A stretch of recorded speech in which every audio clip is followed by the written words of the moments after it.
সুদীর্ঘকাল ধরে বাংলার প্রতিটি মানুষের প্রিয় পছন্দের এই সেই স্পেশাল ঝালমুড়ি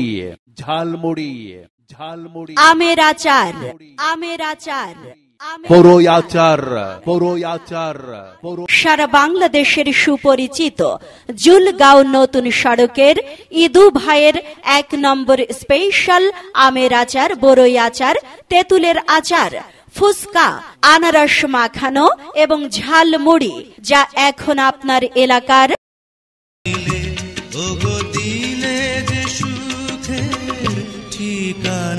ওই জোনাকি হয় ক এত বান্ধবী আবার গুড়ো গাড়া সাওয়াল ফাল নিয়ে যাচ্ছিস কনে তোরা? ওরে যাচ্ছি, ইদু ভাই চলে আইসে, দেখতে পাচ্ছিস না?